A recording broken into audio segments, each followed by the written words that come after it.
Mr. John Avoli is the director of the museum, Frontier Culture Museum, and so he certainly has been, part of the brain behind the West African farmhouse.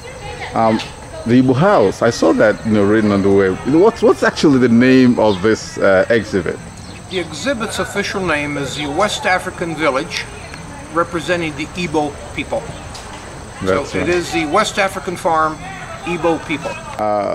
Why did you have to choose to use Nigeria? Because I do know that the Africans that came here at that time were not all from Nigeria. That's correct, but in the research that was done by our Deputy Director, Eric Bryan, and many other consultants, what we know that the Virginia colonies at that time, the majority of the West African slaves that were here were Igbo.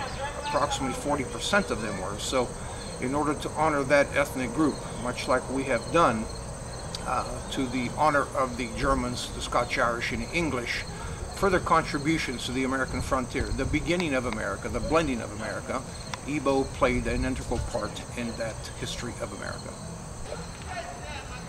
You were part of the journey. I understand you made a trip to Nigeria, and can you tell us a little bit about that experience? Well, the experience was wonderful for me, and never been to that part of the world before.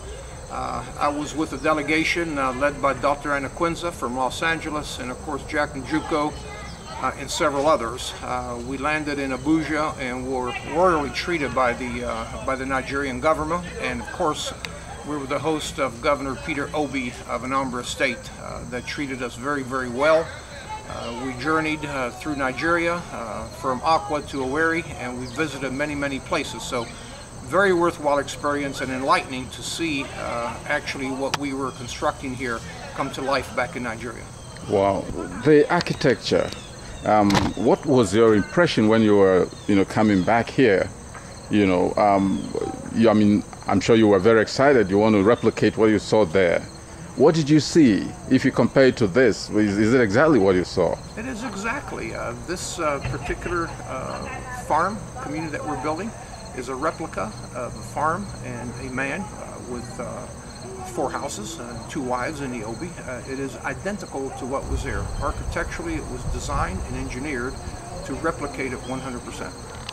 What, if you go back to the project now, what were the high points when you had the most anxiety, and when you had the most optimism that this is going to come to fruition? Well, several years ago was a tremendous letdown for us, in that through the efforts of Umembe Njuko, who was a consultant on this project, she had identified 2 builders of this Igbo village that actually were living in these mud huts. They were farmers, and our intent and plan was to bring them here and to spend the summer and lead the construction crew.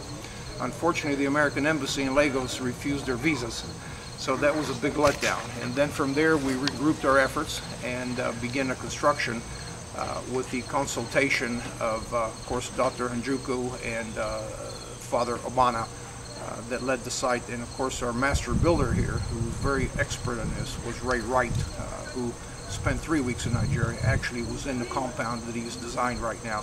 So although the people from Nigeria could not come to Igbo land, we were able to do the construction.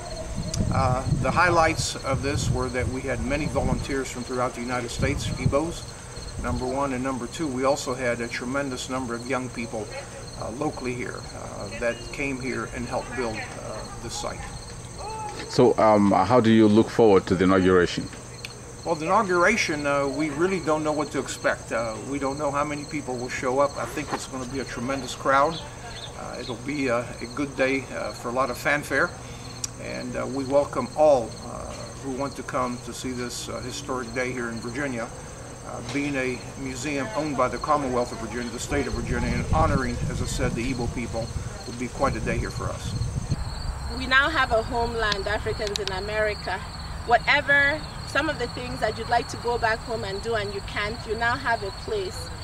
If your daughter is getting married, you want to do Ibanku, you have a place. If you want to do a naming ceremony and you want that home feel, there's a place for you.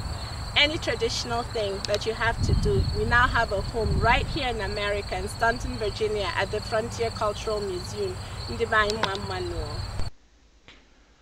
Before that brief exaltation by Uriako Neka Obase, you were listening to John Avoli, Director, Frontier Culture Museum, Staunton, Virginia, speaking on the Igbo Farm, the West African Farmers Exhibit at the museum.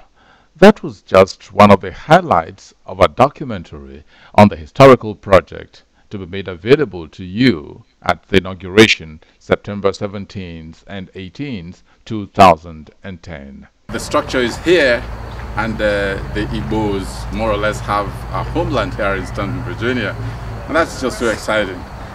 So this is it. They won't know. That means bye, and thank you for joining us. Yes. Bye-bye.